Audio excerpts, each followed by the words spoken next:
मैं कपिल कांत शर्मा एक बार पुनः आपके अपने YouTube channel success with Kapil पर बहुत स्वागत करता हूं। आज यहां पर हम लेकर आए हैं क्षेत्रफल का चैप्टर। तो क्षेत्रफल को समझना बहुत जरूरी है। क्यों जरूरी है? क्योंकि जब भी क्षेत्रफल या आयतन का कोई क्वेश्चन पेपर में आता है तो 90% बच्चों को तो लगता है कि एडवांस मैथ आ गया। अब एडवांस मैथ कुछ नहीं है। क्षेत्रफल और आयतन जो है वो अंक गणित का ही, अर्थमेटिक का ही एक पार्ट है। तो इसको समझना जरूरी है। दूसरी बात, यहां पर क्वेश्चनों को करने के लिए आपको सूत्र जरूर याद होने चाहिए। बहुत सारे सूत्र हैं वो हमारे याद होने चाहिए, और वो सूत्र कब याद होंगे? जब हम प्रैक्टिस करेंगे। प्रैक्टिस से पहले कुछ नहीं होने वाला। और यहां पर क्वेश्चन भी बहुत हैं। क्वेश्चन भी ये मान के चलिए कि लगभग 200 क्वेश्चन यहां पर इस चैप्टर में देखने को मिलेंगे। और क्षेत्रफल और आयतन के जो चैप्टर है, किताब आप कोई सी भी कर रहे हो, चाहे सारथा की कर रहे हो, चाहे RS अग्रवाल कर रहे हो, या कोई दूसरे प्रकाशन की किताब कर रहे हो, तो उन सभी किताबों में जो क्वेश्चन यहाँ पर भरमार मिलते हैं। मतलब काफी क्वेश्चन रहते हैं। और क्यों दिए जाते हैं इतने क्वेश्चन? क्योंकि प्रैक्टिस करानी है, आपको ज्यादा से ज्यादा प्रैक्टिस करानी है। लेकिन अब इन क्वेश्चनों की बात तो बाद में करेंगे, पहले हम बात करेंगे कॉन्सेप्ट की। क्योंकि जो चैप्टर है वो है क्षेत्रफल। अब क्षेत्रफल जो है किन का निकलता है? जो द्विविमीय आकृति होती हैं, जो 2 डायमेंशनल आकृति होती हैं, उनका जो है क्षेत्रफल निकलता है। उनमें जैसे सबसे पहले मैं बात करूंगा किसकी?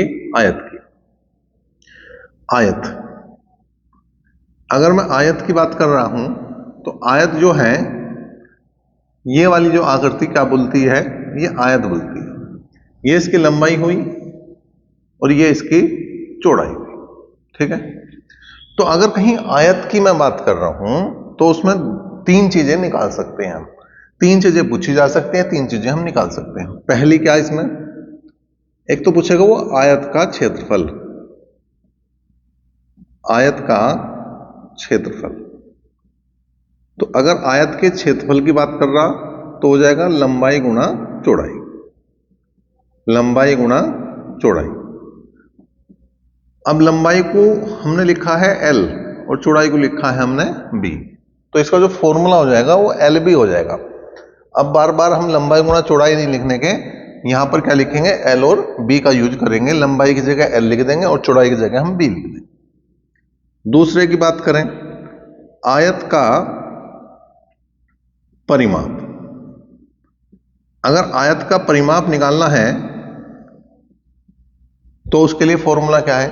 फॉर्मूले से पहले एक बात समझ लो, परिमाप होता क्या है? परिमाप क्या है? जैसे यहां से स्टार्ट करा हमने चलना और ऐसे चल के वापस इसी बिंदु पर आ जाना ही क्या है? परिमाप। कोई भी आकृति हो, त्रिभुज हो, वर्ग हो, आयत हो, वृत्त हो, तो जिस पॉइंट से हमने स्टार्ट करा उसी पॉइंट पर अगर हम वापस आ जाएं तो वो क्या कहलाता है? परिमाप कहलाता है।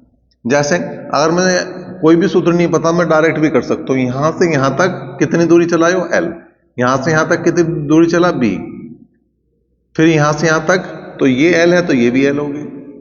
फिर यहां से यहां तक ये B है तो ये भी B होगी। अब देखो 2 तो L हो गए और 2 हो गए B, और 2 कॉमन लिया तो यह आ जाएगा L प्लस B। और यही तो फॉर्मूला है इसका। ठीक है। परिमाप का जो फॉर्मूला है वो यही है, अलग से कुछ नहीं है। 2 इंटू L प्लस B। तो अगर हमारे फॉर्मूला भी याद नहीं है तो परिमाप हमारा गलत नहीं होने वाला। परिमाप हम आराम से निकाल देंगे, कोई समस्या में परिमाप निकालने में आने वाली नहीं है। अब एक तीसरी चीज होती है विकर्ण। आयत का विकर्ण। आयत का विकर्ण, जो विकर्ण हो जाएगा वो under root L square plus B square. क्योंकि ये बन गया एक त्रिभुज, और त्रिभुज भी कैसा बना? समकोण त्रिभुज बना। अभी हम त्रिभुज को देखेंगे तो वहां बताया जाएगा समकोण त्रिभुज कौन सा होता है। तो जो समकोण त्रिभुज है और समकोण त्रिभुज में अगर हम कर्ण की बात करें तो क्या होगा? लंबाई प्लस चौड़ाई। लंबाई का स्क्वायर प्लस चौड़ाई का स्क्वायर का अंडर रूट जो है, ये तुम्हारा क्या हो जाएगा भैया? विकर्ण हो जाएगा। अच्छा, अगर हमारे आयत के याद हो गए, अगर हमें फार्मूले आयत के याद हो गए तो वर्ग का तो बहुत ही आसान काम हो जाएगा। वर्ग का तो आप डायरेक्ट कर दोगे। देखो भाई, दूसरी बात करेंगे हम किसकी? वर्ग की। दूसरी बात करेंगे हम वर्ग की। जैसे आयत की आकृति ये थी और इसमें ये लंबाई थी और ये चौड़ाई थी, तो वर्ग में क्या चेंज है? वर्ग में कोई चेंज, ऐसा कोई खास चेंज नहीं है। इसकी सारी भुजाएं बराबर हो जाती है। आयत की आमने सामने की भुजाएं बराबर और वर्ग की चारों भुजाएं बराबर रहती हैं। आयत की लंबाई लंबाई के बराबर और चौड़ाई चौड़ाई के बराबर, और यहां लंबाई चौड़ाई सब बराबर है, तो इसलिए इसे ए लिख दें हम। ठीक है, भुजा को हम ए लिख देते हैं। अब जैसे आयत का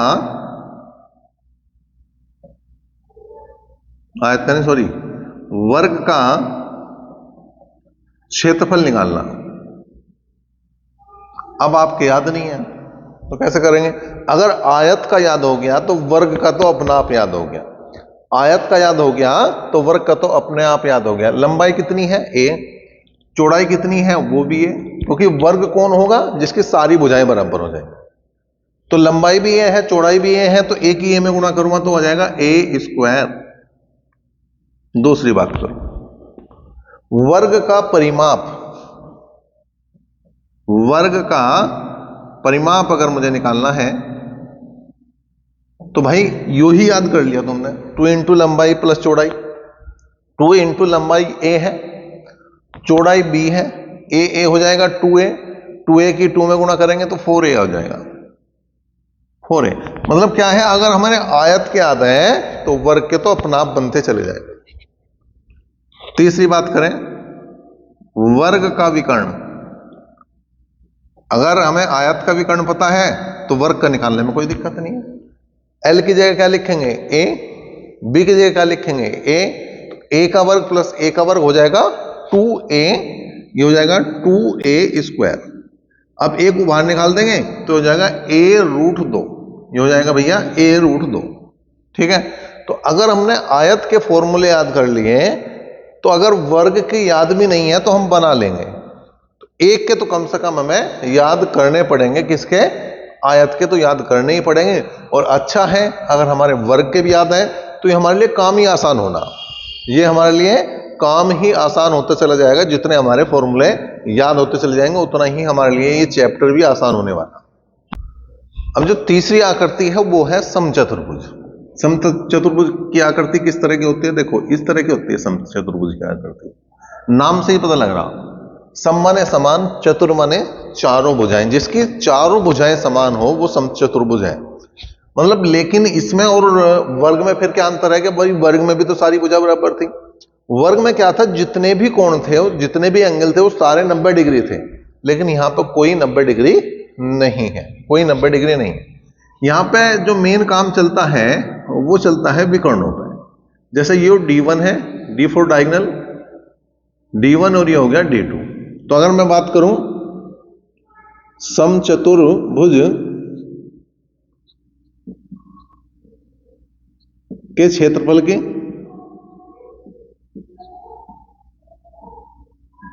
तो वो हो जाएगा 1/2 गुणा दोनों विकर्णों का गुणनफल।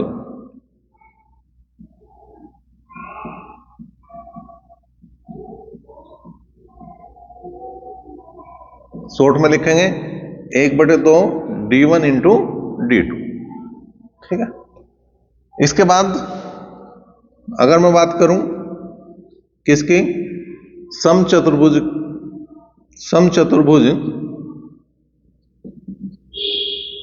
का परिमाप। समचतुर्भुज का परिमाप।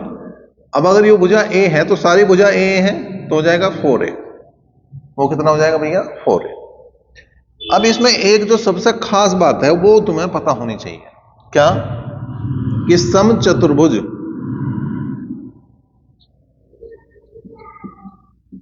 के विकर्ण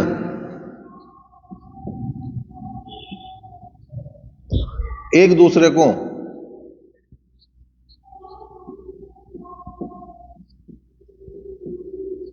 समकोण पर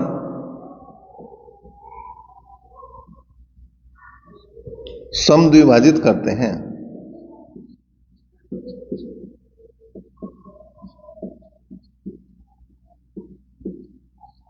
समद्विभाजित करते हैं, इसका मतलब क्या है कि जहां ये काट रहे हैं ये 90 डिग्री का कोण है, ये सब 90 डिग्री का कोण है, और समद्विभाजित का मतलब ये बराबर है। ये वाली दूरी और ये वाली दूरी बराबर है, ये वाली दूरी और ये वाली दूरी बराबर है। इस पर तो हमें एक क्वेश्चन भी समझना पड़ेगा जब ही बात बनेगी, जब ही बात बनेगी। सपोज करो एक क्वेश्चन ले लिया मैंने, क्या भाई, कि समचतुर्भुज के विकर्ण जो हैं वो कितने कितने हैं, 8 और 10 है, ठीक है। D1 8 है और D2 जो है वो 10 है, ठीक। तो वो हमारे से भुजा पूछ सकता है, भुजा भुजा निकलवा सकता है, भुजा निकलवा सकता है। अब देखो जैसे ये है, ये समचतुर्भुज था हमारा, ये समचतुर्भुज है। अब इसमें क्या है, इसमें ये जैसे D1 8 है तो ये 4 हुआ, ये 4 हुआ, ठीक है। ये 5 हुआ, ये 5 हुआ, ठीक है। तो विकर्ण आधे आधे और तुम्हारे यहां पे 4 4 और 5 5 हो गया। अब अगर बात करें किसकी, इसकी, यहां पे अगर हमें भुजा निकालनी तो देखो 90 डिग्री के सामने की भुजा होगी ये विकर्ण, तो हमें भुजा निकालनी तो a² बराबर हो जाएगा 4 का वर्ग प्लस 5 का वर्ग, तो हो जाएगा a² बराबर 4 चौक 16 और 5 पंजे 25, तो a बराबर हो जाएगा √25 और 16 हो जाएगा 41। तो इस तरह से ये क्वेश्चन बिल्कुल आता है। और इस पे एक क्वेश्चन और आएगा, वो भी मैं बताऊंगा अभी। देखो इसमें कई बार क्या करता है, ये विकर्णों पर वर्ग बना देता है कुछ इस तरह से, एक इस पर बना दिया, एक दूसरे बना देगा। तो विकर्णों पर बने वर्गों का योग, वर्गों के क्षेत्रफल का योग हो जाएगा भुजा का वर्ग गुणा 4, भुजा का वर्ग गुणा 4, ये हमारा काम बन जाएगा। अब देखो भाई अगली आकृति जो आती है वो आती है समलंब चतुर्भुज, समलंब चतुर्भुज योग, ठीक है भाई। अब यहां पे क्या है, समलंब चतुर्भुज का क्षेत्रफल में नाम है 1/2 समांतर भुजाओं का योग।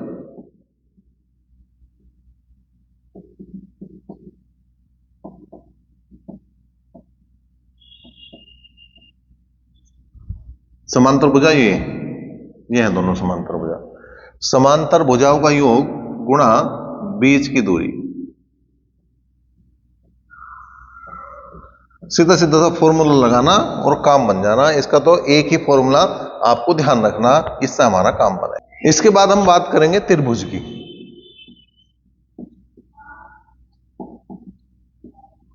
ठीक है भाई, त्रिभुज की बात करेंगे। अब त्रिभुज में भी जो क्वेश्चन आते हैं क्षेत्रफल वाले, वो 3 तरह के क्वेश्चन बने हैं। कैसे कैसे, एक तो बनता है विषमबाहु,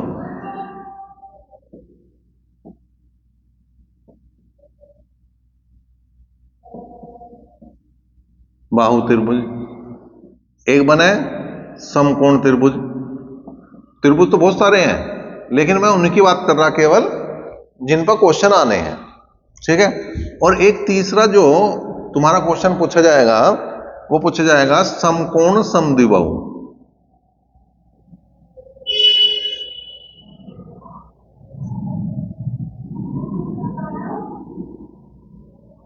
इन 3 पे क्वेश्चन आते हैं तुम्हारे, सबसे ज्यादा क्वेश्चन इस पर आते हैं, इसकी बात करेंगे। लेकिन पहले हम विषम बाहु को देख लें। विषम बाहु का मतलब क्या है, जैसे नाम से ही पता लग रहा, विषम बाहु त्रिभुज कौन सा होगा भाई, जिसकी सारी भुजाएं अलग अलग हो जाए, जिसकी सारी भुजाएं अलग अलग है। जैसे यो एक त्रिभुज बना दिया मैंने, यो ए है, यो बी है, यो सी है, कौन नहीं पता हमें, भुजा दे दी, क्षेत्रफल पूछ ले इसका। इसका जो क्षेत्रफल होगा वो होगा √S इंटू S माइनस ए, S माइनस बी और S माइनस सी, ठीक है जी। S क्या है, S है A प्लस बी प्लस सी बटे 2, और S को वैसे जो हम कह रहे हैं, S को कहते हैं अर्ध परिमाप, अर्ध परिमाप। और A, B और C क्या है, ये है भुजाएं। अब हम दूसरे और जो सबसे इंपॉर्टेंट है उसकी बात करेंगे, समकोण। समकोण त्रिभुज की बात करेंगे। ठीक है भाई, समकोण त्रिभुज ये हुआ है, समकोण त्रिभुज ये हुआ है जिसमें एक कोण समकोण हो जाए। समकोण का मतलब जिसमें एक कोण 90 डिग्री का हो जाए, ये वाला कोण, वो समकोण त्रिभुज हो जाए। जैसे यो ए है, यो बी है, और यो इसे हम सी लिख सके। तो इसमें एक तो यो है कि कर्ण, इनमें कई बार संबंध आ जा, तो सी स्क्वायर बराबर ए स्क्वायर प्लस बी स्क्वायर। यो लंब है वैसे, यो आधार है, और यो कर्ण है। तो इसे हम थोड़ा सा अगर लिखें तो ये लिखा जाएगा कर्ण का वर्ग बराबर लंब का वर्ग प्लस आधार का वर्ग। ठीक है। अगर आगे बात करें इसमें, आगे क्या बात कर सकें हम बात कर सकते हैं इसमें क्षेत्रफल की। समकोण त्रिभुज का क्षेत्रफल ये होता है 1/2 लंब गुणा आधार,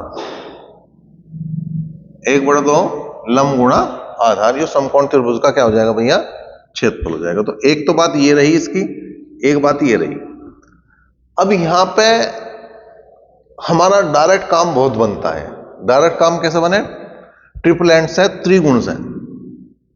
त्रिगुण हमें याद होने चाहिए। कैसे, जैसे एक हुआ है त्रिगुण या ट्रिपलेंट जो है, जिसे कहेंगे 3, 4, 5। क्या है, दो छोटी भुजाओं के वर्गों का योग अगर बड़ी भुजा के बराबर हो जा, दो छोटी संख्याओं के वर्गों का योग अगर बड़ी संख्या के वर्ग के बराबर हो जा, तो वही क्या है, ट्रिपलेंट है। अगर वो नु कहते हैं कि किसी त्रिभुज की दो भुजाएं 3 और 4 है और वह समकोण त्रिभुज है, तो उसका कर्ण बताना, तो हमें निकालने की जरूरत नहीं, डायरेक्ट हम लिखेंगे 3, 4 का क्या आ जाएगा 5। इसे गुणा में बढ़ाते चले जाओ, 3 दूनी 6, 4 दूनी 8 और 5 दूनी 10, यो भी एक ट्रिपलेंट है। और गुणा में बढ़ा दो, 3 तिया 9, 4 तिया 12 और 5 तिया 15। और बढ़ा दो, 3 चौक 12, 4 चौक 16, 5 चौक 20। और बढ़ा सकते हो क्या, 3 पंजे 15, 5 चौक 20 और 5 पंजे 25।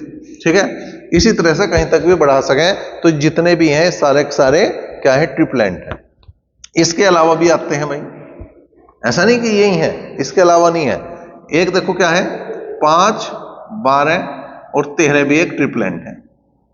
अगर मैं 5 का वर्ग करूं तो 25, 12 का वर्ग करूं 144, 13 का वर्ग करूं 169। इसका डबल कर दूंगा तो ये 10, 24 और 26 भी एक ट्रिपलेंट है। इसका 3 गुना कर दूं तो 15, 36 और 39 भी एक ट्रिपलेंट है। बहुत फायदा होगा जब हम क्वेश्चन ऑफ करेंगे, इस टाइप के क्वेश्चन ऑफ करेंगे, तो हमें बहुत लाभ होने वाला है। इसके अलावा एक ट्रिपलेंट है 8, 15 और 17। मैं उनकी बात कर रहा जो तुम्हारे क्वेश्चन में होंगे, ये हमारे याद होने ही चाहिए। अगर ये याद है तो हमारा काम आसान है। ठीक है, एक इसका डबल भी कर सकते हो तुम, 8 दूनी 16, 15 दूनी 30 और 17 दूनी 34।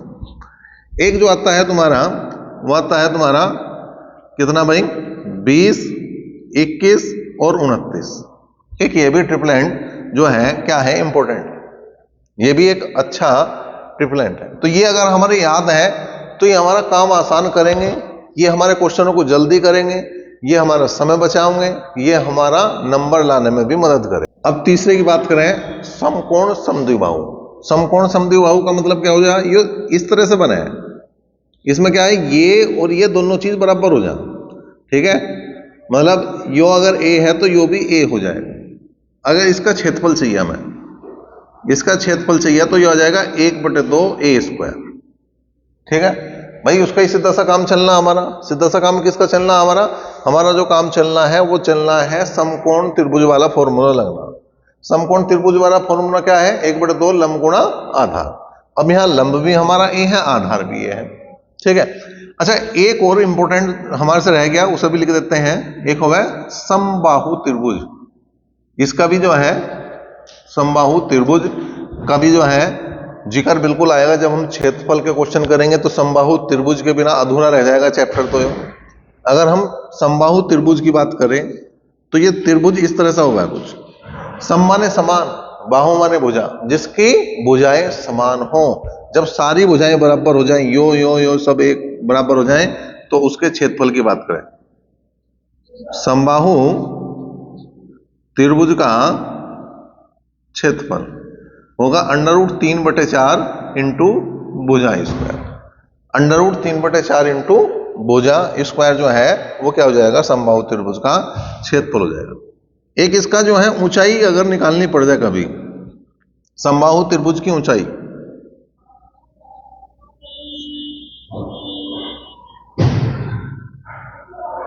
समबाहु त्रिभुज की ऊंचाई h बराबर हो जाएगी √3/2 इंटू भुजा।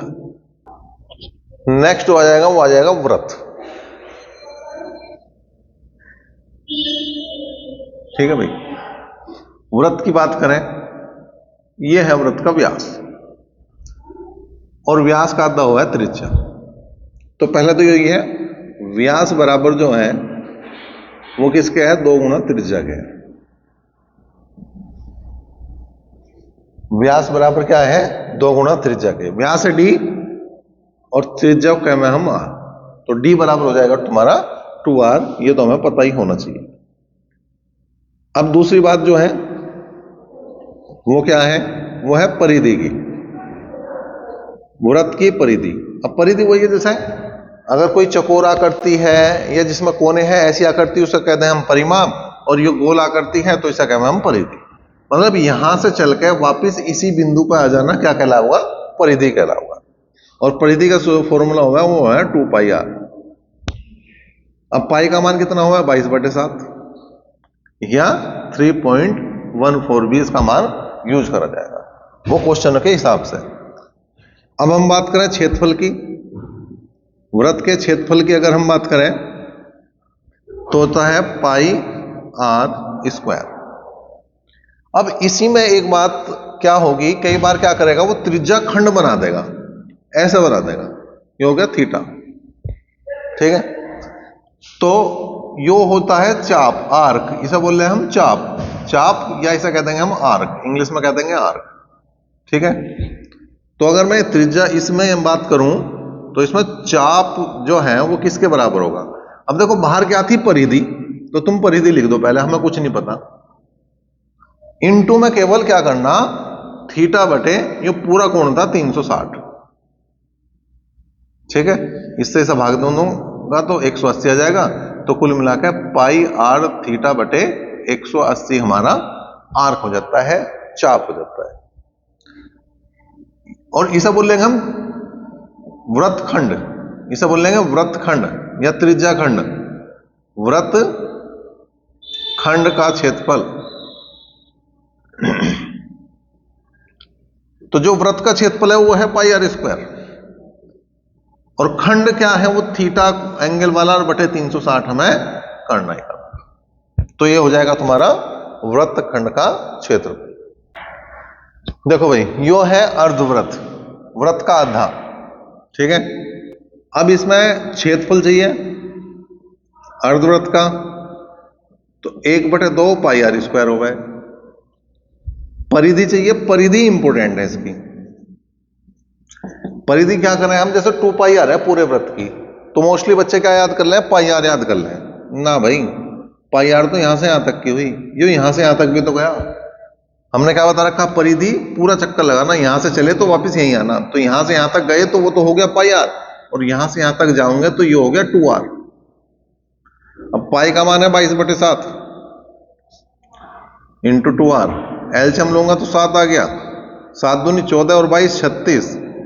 तो इसे हम याद कर सकें, अर्धवृत्त की परिधि अगर कभी निकालनी तो 36/7 इंटू r हमें याद करना पड़ेगा। देखो भाई, अब जो है बचे हैं वो रास्ते वाले क्वेश्चन के लिए हमारे जो फॉर्मूले होने चाहिए उनकी बात करेंगे। अब एक तो रास्ता ऐसा बन सकता है, एक ऐसा बन सकता है, एक ऐसा, एक ऐसा है जी। इसमें क्या अंतर है, देखो यो है अंदर की तरफ रास्ता क्योंकि लेंथ होगी हमारी पूरी, और यो है बाहर की तरफ रास्ता। ठीक है, तो अगर मैं इसकी बात करूं तो इसका क्षेत्रफल किसका निकालना है, रास्ते का। ये हो जाएगा L गुणा x। अगर इसकी बात करूं रास्ते का क्षेत्रफल, ये हो जाएगा, ये सब रास्ते की चौड़ाई बनना x मान रखी तो ये हो जाएगा bx। अगर यहां की बात करूं रास्ते का क्षेत्रफल हो जाएगा 2x into L plus B plus 2x। ठीक है, अगर रास्ता कहाँ है, यहां पे तो अंदर की तरफ है तो यहां होगा भाई माइनस, और अगर बाहर की तरफ है, यूं है बाहर, रास्ता बाहर बनना, तो रास्ते का क्षेत्रफल जो हो जाएगा 2x into L plus B plus 2x हो जाएगा।